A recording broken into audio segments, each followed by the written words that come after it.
So this week we've got a good matchup, Packers versus Titans headed into week 3. We have the Packers sitting at 1-1. The question still is, will Jordan Love play on Sunday, or is Malik Willis going to get to play against the team that drafted him, the team that traded him away a few weeks ago for a 7th round pick, or is Jordan Love going to finally be ready to go after spraining his MCL in the Friday opener in Brazil against the Philadelphia Eagles? He has practice Wednesday, Thursday, and Friday, and so he may or may not. We'll see. When you're watching this, maybe more news has come out, but right now there's still uncertainty, so I'll break it down in sort of both kind of ways. The Titans, on the other hand, are sitting at 0-2, but I don't think just because the Titans have not won a game, this is a team that should be taken lightly. They've been very close in both of their games. Week 1, I think they almost should have won. They lost 24-17 to Chicago. They had a punt blocked for a touchdown. We had that late Will Levis interception. And then last week against the Jets, they again lost 24-17, and they were pretty close to having a chance to tie it near the very end. So this is a team that I think is slightly better than their record, shows their defense is really solid, their offense pretty shaky, especially with the turnovers. But first off, starting off, I want to look at this Packers offense, who last week put together one of the greatest performances, I would say, that I've seen from the Packers in a long time, just because you throw out a very young quarterback who doesn't have a lot of experience. And the Colts had to know that the plan for the Packers would be to consistently run the ball.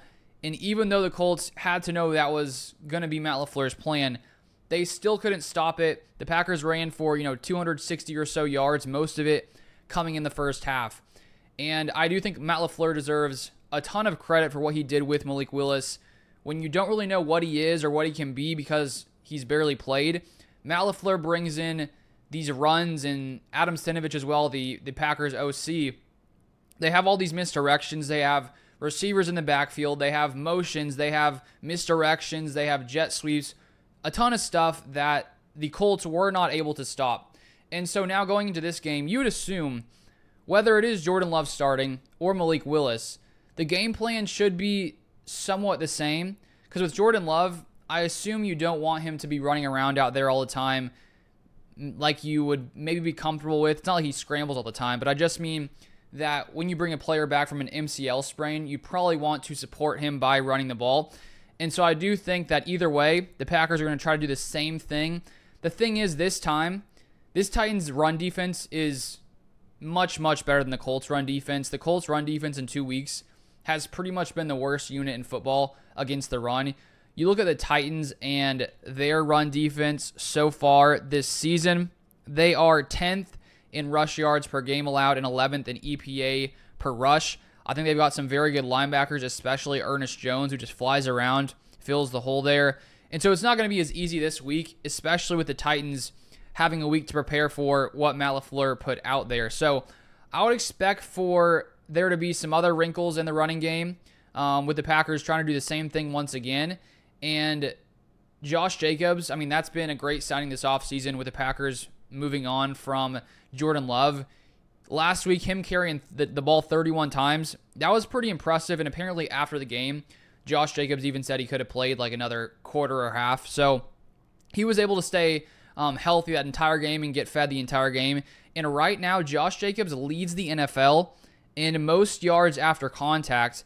And the Packers lead the NFL with most runs of 10-plus yards at 14. They're first in rush yards per game and second in rush yards per play. So it's going to be a good battle because the Colts have some solid defensive linemen. Justin Simmons, the Packers have been very, very good at running the ball. So we'll see if the Packers can do it once again, but I would assume the plan will be to try to get the running game going and see if it works and the Titans can't stop it. Then I would assume the Packers will try to do the same thing, which I don't think will work quite as good this week. And I think the biggest question for me is if the Titans are able to sort of shore up the run game and the Packers aren't able to run at will like they were last week. If Malik Willis is forced to pass the ball when the defense knows he's going to pass the ball, let's say they get into a time in the game where they're behind, can Malik Willis do enough if the pressure's on his shoulders to get it done in the passing game? Because he did do pretty solid last week when he did have to pass the ball, but he barely passed 12 of 14, 122 yards, 1 touchdown, a 126.8 passer rating. He was getting out the ball very fast. Third fastest time to throw among QBs in the NFL if you look at his one start. But he has been very efficient and was very effective in asking what Matt LaFleur wanted him to do. 5th best EPA per dropback. 5 of his passes were at or behind the line of scrimmage, so a lot of quick passes for Malik Willis in his first start. And we did see him throw that deep ball up to Romeo. It was sort of just trusting Romeo. Just put it up there. Romeo jumped up, came down with it. And so I was pretty impressed with Malik Willis. And it is a small sample size, but he was really good against the blitz. When he was getting pressured, he has that athletic ability to escape the pocket and run the ball. And so I'm just curious, if the Packers get down, can he keep up this level of play? Because last week against the Colts, the Packers were pretty much in control of that game, most of it being ahead. And so when you're ahead, of course, you can consistently run the ball and don't have to become one-dimensional. So that's my question there, but he played really well in that first start. And when we look at the Titans, their overall defense, they are 23rd in points allowed per game. I don't think that tells the full story. Lots of it is because the Titans also lead the league in turnovers, which of course means opposing offenses are getting the ball more often and getting better field position, because the Titans also have the fewest yards allowed in the entire NFL. So it's a very, very good defense. They're best in yards per play allowed, 8th best EPA per play allowed. And if we look at the Titans and their passing defense, best passing defense in the league, they've faced Caleb Williams, who so far has not been good because their O-line is so bad. Things haven't gone good in Chicago. But they did also play the Jets, and we saw Aaron Rodgers. I don't know if you watched him last night, but he was looking like prime Aaron Rodgers, escaping the pocket. And so the fact that they're the best passing defense, and they did face Aaron Rodgers, is pretty significant. They are also 2nd best in pass yards per play allowed, 10th in EPA per pass allowed. So it's going to be a little tougher against this Titans defense than it was against the Colts last week. The one thing the Titans, I would say, haven't been very good at is pressuring the quarterback. They're 24th in pressure percentage at 28.8%. And the Packers' offensive line has been pretty good at protecting the quarterback. 7th best in pressure percentage allowed at 25.5%. And so now if we move to the other side of the ball, one of the biggest unknowns for the Packers this offseason was their defense, just because they decided to move on from Joe Barry and bring in Jeff Hafley. And so far, the Packers defense, all in all, you look at the majority, major statistics, they have not been very good. They have been the 17th in points allowed per game, 27th in yards allowed per game, 26th in yards per play allowed, 14th in EPA per play allowed. But what has really saved this Packers defense and helped them keep things afloat, they are first in takeaways in the NFL. And that was the big hope with Jeff Hafley, that he would bring in a defense that was able to force more turnovers, because last season under Joe Barry, the Packers had a total of 7 interceptions all season long, and already through 2 games, the Packers have 5 interceptions. So in that regard, this defense has been very good, and I do think if you can keep this up, which it's going to be tough to get, 2.5-ish picks per game. They're at 5 interceptions total. But if you're forcing that many turnovers, even if you are allowing, even if you are 27th in yards allowed, if you're forcing 2.5 takeaways per game, you're going to be in a pretty good spot, especially with how good this Packers offense can be, especially once Jordan Love is back. I guess my question is, in games where you don't force a turnover, can you do enough in the other areas of the game to be good enough to allow this Packers team to win? Because as I said, a lot of these categories, they haven't been very good. The other area where they have been very good is third down defense. They are 6th best when it comes to their conversion percentage allowed at 26.09%. So it hasn't been as good as I hoped. It has been good, though, when it comes to takeaways, which is important. And moving to the Titans offense, the Titans have the most turnovers per game. So you got on one side the Titans, who have been the worst at not turning the ball over, specifically because of Will Levis making some not great decisions. And then on the other hand, you have the Packers defense that has been the best in the NFL at forcing turnovers. I think you can, sort of figure out what's going to happen this game. I think the Packers could, in this game, tie their interception total from last season. If they get 2 interceptions against Will Levis, they will tie their interception total from last season through 3 games. And I think that's very likely based on what I've seen from Will Levis. And earlier today, before I made this video, I was watching the Titans versus Jets game.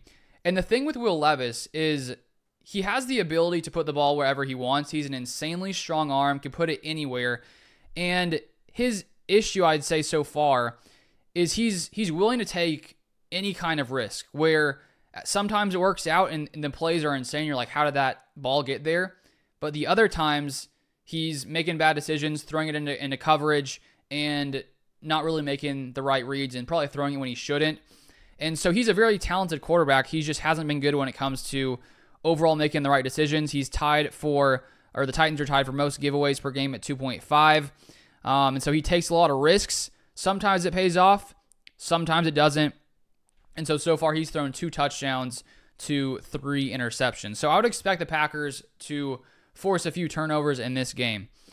And here's what I think the Titans, if you're the Titans and you look at this Packers defense, what should the Titans do against this Packers offense? I think the Titans need to run the ball early and often because it is their offensive strength. If you look at their overall offense, they're 24th in points per game, 25th in yards per game, 27th in yards per play, 28th in EPA per play. So overall, really low on the offensive standings or rankings for those stats.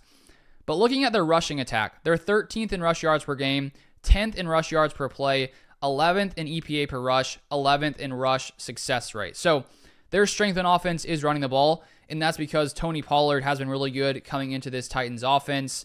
He has 4.4 yards per carry. He's 7th best in rush yards after contact per attempt, and he is tied for 7th with runs of 10-plus yards, and he is 4th in most missed tackles forced. So Tony Pollard has been very good. And when you look at this Packers defense, for years, the weakness of the Packers defense has been their rushing attack, or their rushing defense for lots of years in Green Bay. And so far, that hasn't changed here through 2 weeks. So far, the Packers are 21st in rush yards allowed per game, 27th in rush yards allowed per play, 14th in EPA per rush allowed. And you look at the game last week against the Colts, I'm surprised the Colts didn't try to feed Jonathan Taylor more because he only finished with 12 carries, but he had a total of 103 rushing yards. So Jonathan Taylor was averaging 9.3 yards per carry last week. Do not know why the Colts did not try to run the ball more. So if you're the Titans and you have a Will Levis who's been struggling at making the right decisions overall, forcing a lot of fumbles, interceptions, you got to try to get the running game going here against a Packers defense that hasn't really shown that they can stop it so far. I think the linebacker play hasn't been great. Quay Walker has missed a ton of tackles. Things just haven't really gone great for the Packers and their run defense. And so I would expect to see the Titans try to get that going. And obviously depends on who is ahead. Can they keep running the ball? If the Packers have gotten up a couple of scores, then they need to pass it more. So we'll see sort of how the game goes as time goes on.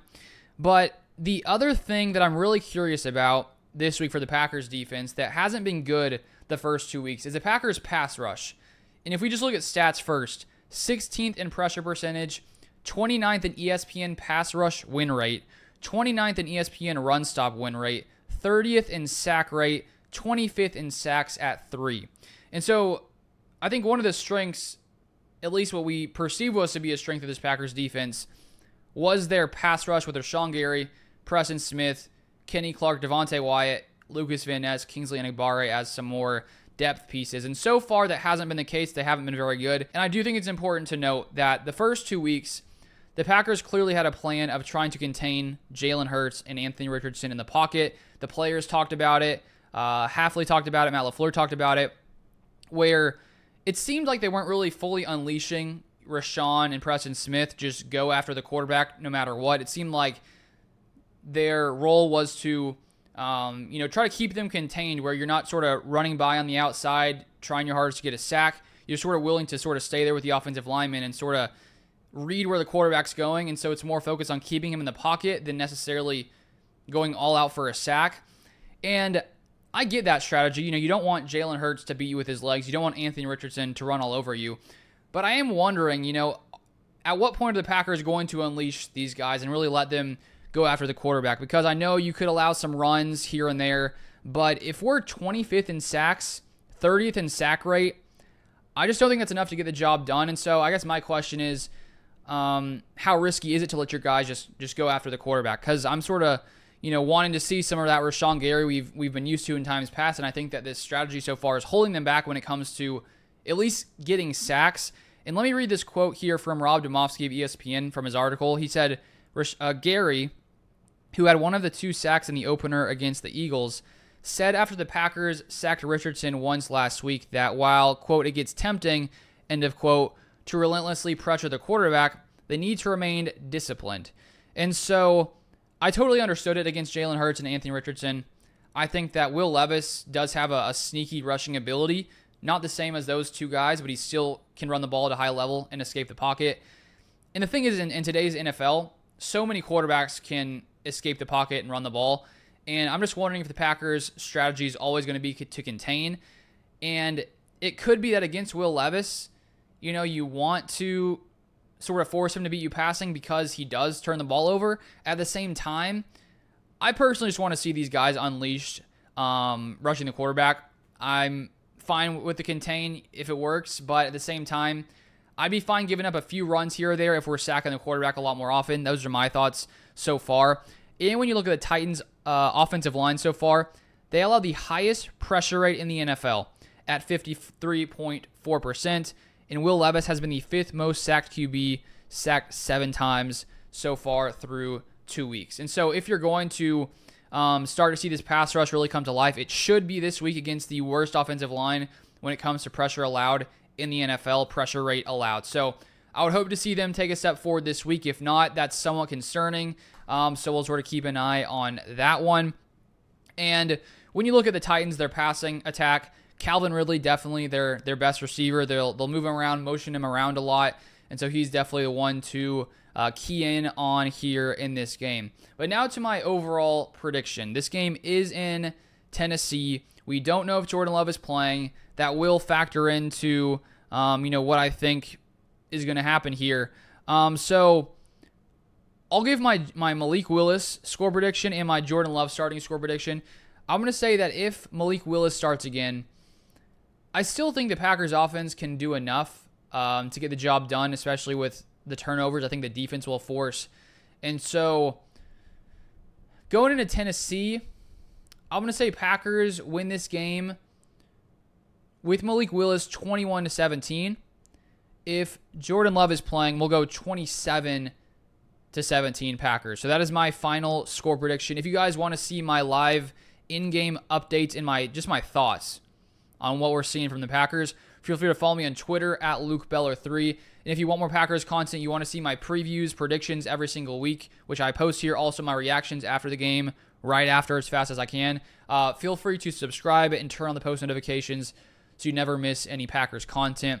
But thank you for watching. Let me know your score prediction in the comment section down below, and I'll see you guys next time.